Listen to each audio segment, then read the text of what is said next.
Hello, it is Mike Levin on Thursday, December 23rd, 2021. The diminishing days of this year. We made it through 2020. We made it through 2021, just about. And the optimists continue to be correct. No matter what a shit show anyone might think the state of the world is, fact is, we are responding miraculously to an epidemic. Epidemics happen in history. There's something the world has dealt with more than once. And this time we had vaccines inside a year. And, we are able to flatten the curve, an expression you might not have heard a lot recently in the media. It's what we're trying to do to slow down the rampant spread at which this thing is inevitably going to have. So it's kind of a race between herd immunity and the kinder, gentler route of vaccinations and giving your body a chance to deal with something very much like it before it has to deal with it.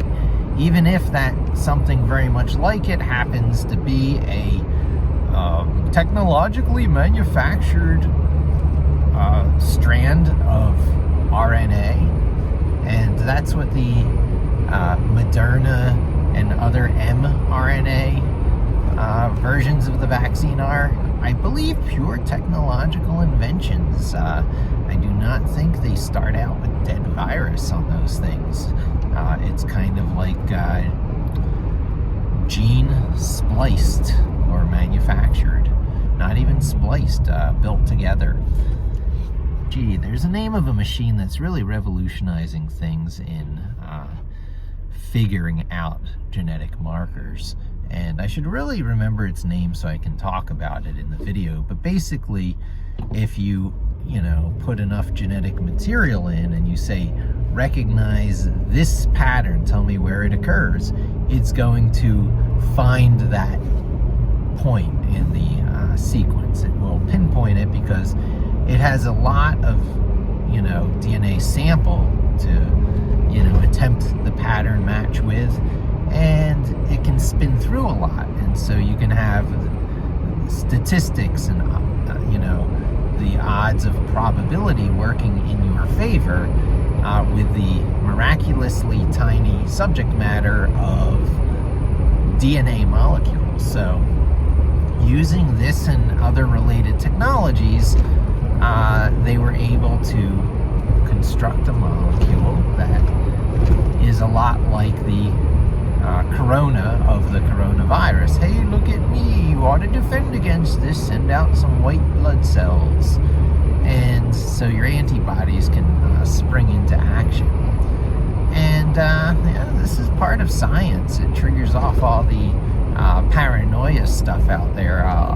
Bill Gates wants to inject nano identifiers and control your mind or something like that. But, better living through science, I believe. And we're seeing, the miracles of science happen around us.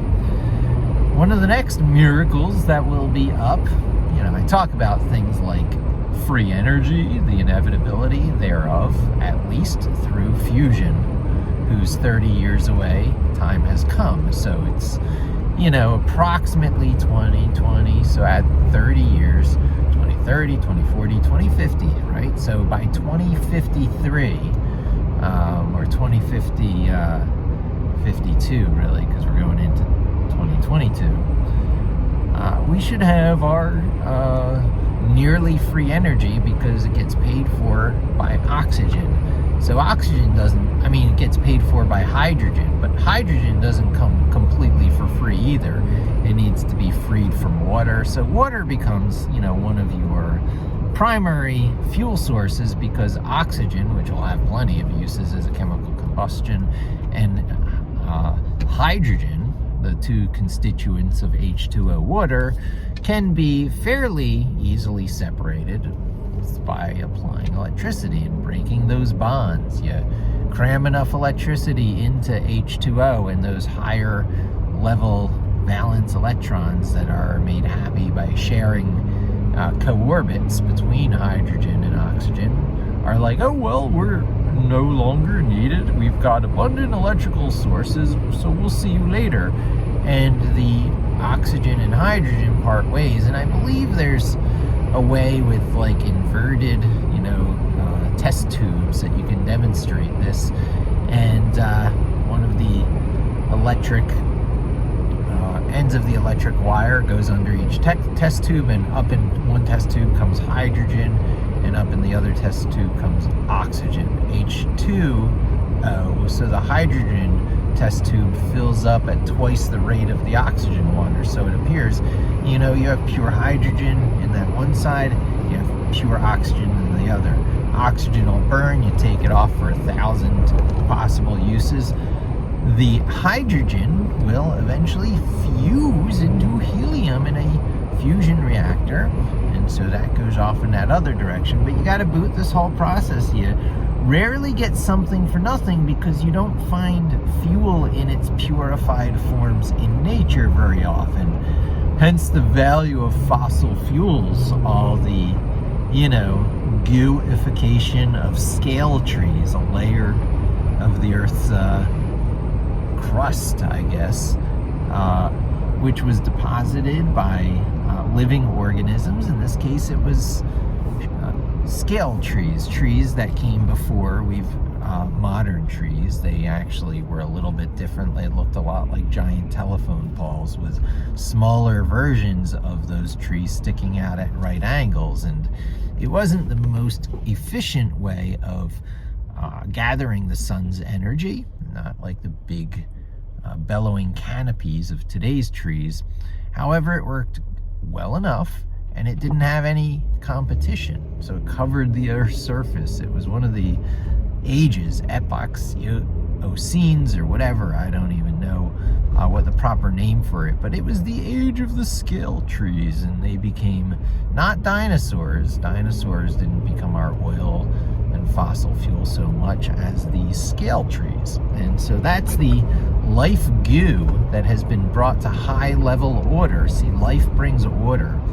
Order is energy that can be burned and released as heat and other byproducts, hence assuring the one-way flow of time. So is it life that creates time? Well, after the Big Bang, there's a lot of dissipating energy all over the place. So really, life is not required to keep time flowing in a certain direction, because all these cause-effect relationships got triggered off by the Big Bang, or whatever that was, something like it. That happened when the universe was all very small and hot. So something go kaboom, lots of reverberating, residual echoes, radiation energy, to prove to us that this is what happened.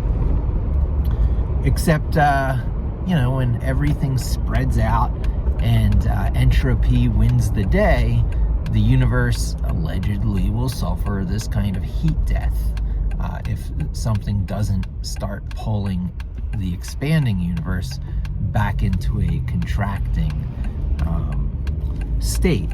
So not with a bang, but a whimper or something like that. So many times there have been anticipated that things end through dissipation, through the loss of information, the radiating of heat energy, and that the role of life is to overcome this force and to reorder things, to put order back into things, so that gradually and over time, life pulls the universe back together, keeps it together. So if a contraction phase actually ever is to occur in our what is currently an expanding universe, it may be because life found a way. Life always finds a way. So this galactic civilization scale, and another word I really need to remember to drop it, there was this scientist or sci-fi writer, I forget which, who anticipated the different scales of a galactic civilization, starting from, we're not even one on the scale, because we have not, left the planet so much as to achieve interstellar space and like to start to get off. That's just one on the scale. And then it goes on through interstellar space travel, something like the warp drive or other forms of transportation across the galaxies, so that you can become a galactic, race, first in a local neighborhood, then an entire galaxy. Then you start capturing the energy of the entire galaxy. And when you get really efficient about that, a galaxy can basically go dark, because you can say build a Dyson sphere around every star that can create energy, so that you can capture and use for life processes every bit of natural fusion energy happening. And occasionally stuff needs to be made. One of the big tricks of existence is going from single atoms of hydrogen, maybe without even orbital shells of electrons yet, but evenly dispersed hydrogen. Like the Big Bang, if you think about it, could have been just a perfectly even distribution of hydrogen gas. And things would have ended up boring, because things would have ended up overly ordered. A perfect, almost radial grid-like distribution, everything equidistant from each other, spreading at some perfectly calculable rate. And the heat death of the universe could have been right at birth. But no, things became interesting and diverse because of kind of an imbalance in all things. And stuff swirled, and somehow or other, element X was allowed in. And element X is probably life, and life, the purpose of life, is probably to achieve unpredictability, true random, in the form of reality TV. Let's go watch this new race evolving. Do they survive their filter events, starting with tapping into the power of the atom and going on to machine intelligence and every threat following that, any one of which could wipe out everything that is if mishandled. So it's a real hilarious show watching early civilizations start to go through their phases of technology advancement.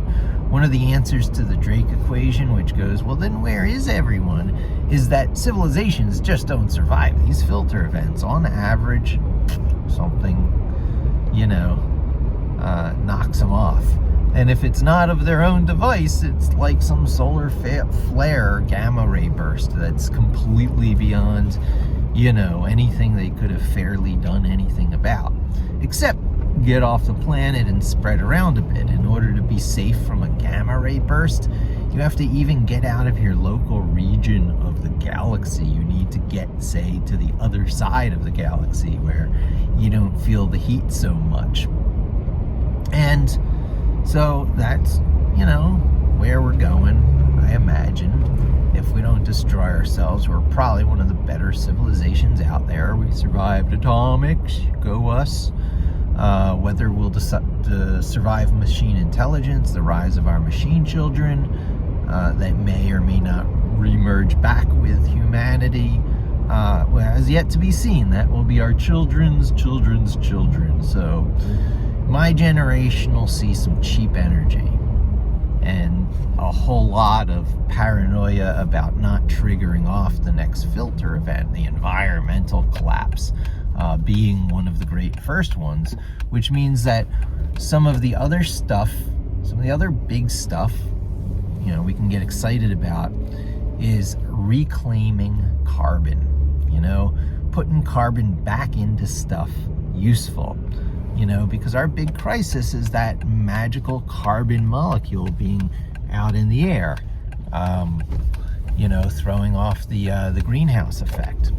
So there's a lot of carbon neutral technology, proposals out there, carbon negative proposals that recapture and pull the carbon out of the air, and all kinds of interesting stuff can be built from that recaptured carbon, from construction materials to the building blocks of superconductivity and space elevators. I'm talking about, of course, graphene and nanotubes.